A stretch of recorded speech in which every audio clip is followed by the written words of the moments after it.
Good evening friends. Learn Excel with Ashwini Kumar में आज आपका फिर से स्वागत है। इससे पहले वाले वीडियो में अपन ने देखा था कि इफ़ और का यूज़ अपन कैसे करते हैं। इफ़ और इफ़ के साथ अगर अपन को और लगाना हो तो अपन कैसे यूज़ करेंगे, उसका क्या होगा, उसके बारे में अपन ने पढ़ा था। और आज हम लेते हैं इफ़ एंड, कि इफ़ एंड का यूज़ अपन कैसे करेंगे। अगर अपन को इफ़ एंड का यूज़ करना है तो अपन कैसे यूज़ करेंगे, क्या करेंगे, इसके बारे में आज मैं आपको दिखाता हूँ। और देखो और सीखो, इसी भावना के साथ मैं आप लोगों को सिखा रहा हूँ।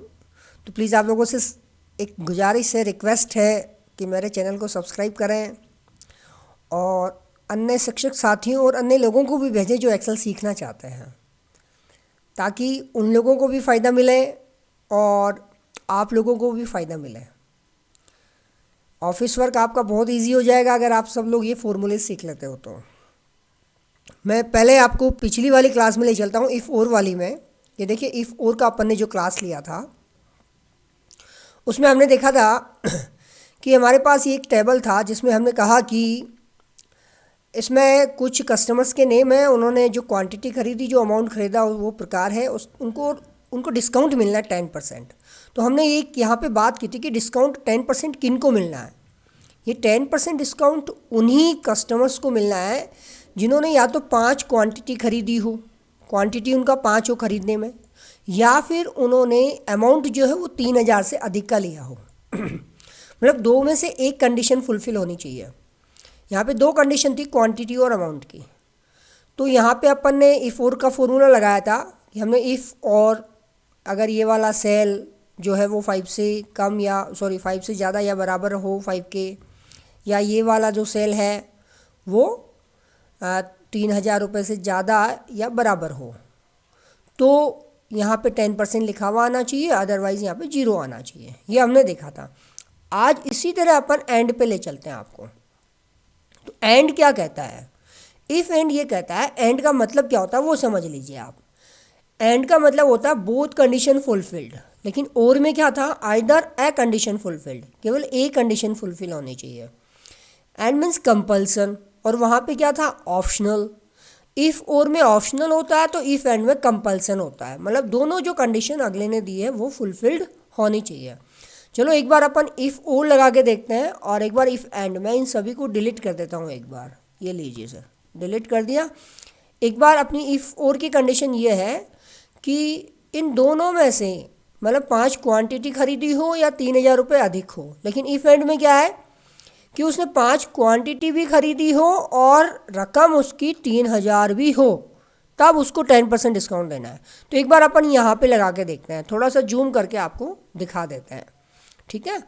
मैं यहाँ पे लगाता हूँ इक्वल, इफ़ लिखा, लॉजिकल टेस्ट। तो ये जो क्वांटिटी अपना है, और लगाएंगे लॉजिकल टेस्ट से पहले। और अब इसमें दो लॉजिक देने हैं अपन को। तो पहला लॉजिक क्या है, ये वाला cell this is greater than and equal 5, ठीक है। फिर कोमा लगाएंगे तो कहेगा लॉजिक 2, तो ये वाला जो सेल है is greater than and equal 3,000, ठीक है। कॉस्टिक को क्लोज करेंगे, ब्रैकेट क्लोज, कोमा लगाएंगे, वैल्यू इफ ट्रू में लिखेंगे 10% और वैल्यू इफ फॉल्स में लिखेंगे 0। क्लोज करेंगे, एंटर प्रेस करेंगे। तो चलो देखते हैं क्या हुआ।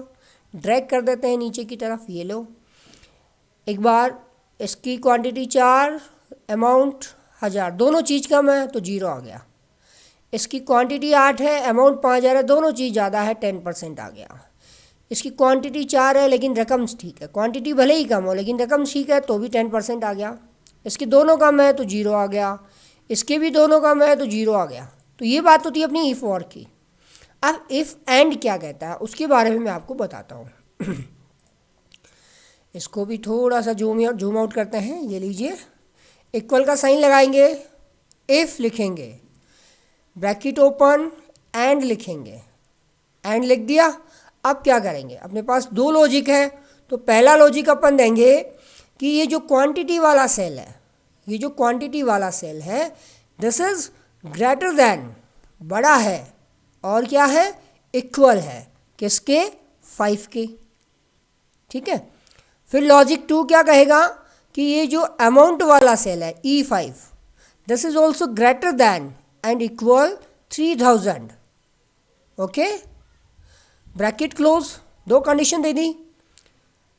कोमा लगाएंगे तो पूछेगा वैल्यू इफ ट्रू, तो डबल इन्वर्टेड कोमा में लिखेंगे 10%।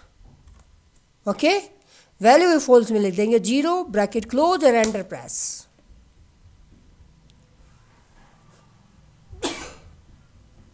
नीचे ड्रैग करते हैं, इसको डबल क्लिक कर देते हैं यहाँ पे, ये ड्रैग हो गया। ठीक है, अब एक बार अपन इन दोनों में कंपैरिजन करके देखते हैं कि क्या हुआ, कैसे आया। तो मैं जूम इन करता हूँ। अब देखिए आप, यहाँ पे क्वांटिटी थी 4 और 1000, तो ये 0 और ये 0। यहाँ पे एक ही कंडीशन फुलफिल नहीं हुई और यहाँ पे दोनों ही नहीं हुई, तो 0 हो गया। यहाँ पे 8 क्वांटिटी और 5000 अमाउंट, तो यहाँ पे 10% आ गया। दोनों फुलफिल्ड हो रही है, तो यहाँ पर भी 10 और यहाँ पर भी 10। यहाँ पे 4 और यहाँ पे 3000, तो यहाँ पे एक कंडीशन फुलफिल्ड हो रही है। तो यहाँ पे तो इफ़ और ने तो 10% दे दिया, बट इफ़ एंड ने 0 दिया, क्योंकि इफ़ एंड ये कहता है कि दोनों कंडीशन फुलफिल्ड होनी चाहिए, और दोनों नहीं हुई तो इसने 0 दे दिया। यहाँ पे दोनों ही नहीं है तो दोनों ने 0 0 दे दिया। यहाँ पे दोनों ही नहीं है तो इसने 0 दे दिया, तो इसने भी 0 दे दिया।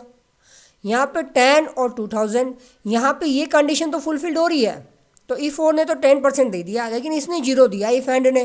क्यों दिया? क्योंकि दोनों कंडीशन फुलफिल्ड नहीं हो रही। तो ये जो अंतर था वो आप समझ गए होंगे मेरा आपसे कि इफ़ और इफ़ एंड में क्या फ़र्क होता है। तो मित्रों, ये था आज का अपना टॉपिक इफ़ एंड। अगला जो अपन टॉपिक लेंगे उसमें अपन एक ऐसी कंडीशन लेंगे जिसमें इफ़ एंड भी लगे और इफ़ और भी लगे, है ना। वहाँ पे अपन 3 कंडीशन लेके देखते हैं कि हम उसको कर पाते हैं या नहीं कर पाते हैं। तो मेरे हिसाब से आप लोग उसको कर पाओगे। आज मैं आप लोगों के लिए एक एग्जांपल देता हूँ और उसको आप लोग समझना।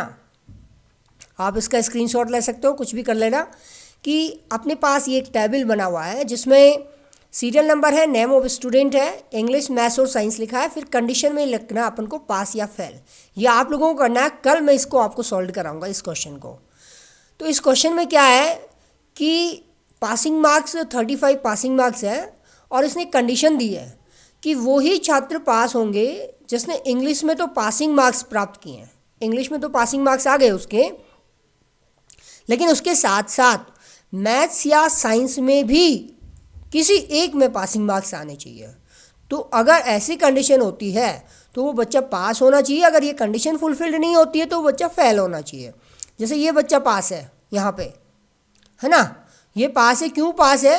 क्योंकि इसके 35 इंग्लिश में पास है और इसमें से मैथ्स और साइंस में से वो मैथ्स में पास है, तो पास हो गया। ये बच्चा इंग्लिश में तो पास है लेकिन इन दोनों में फेल है, तो फेल हो गया। ये बच्चा इंग्लिश में फेल है तो वैसे ही फेल होगा। इन दोनों में तो पास है लेकिन इंग्लिश में फेल है तो फेल होगा। तो ये जो कंडीशन है ये आपको देखनी है एक बार कि कैसे अपन इसको करेंगे। कल मैं आपको ये डिटेल में बताऊंगा। ओके मित्रों, जय हिंद, जय भारत।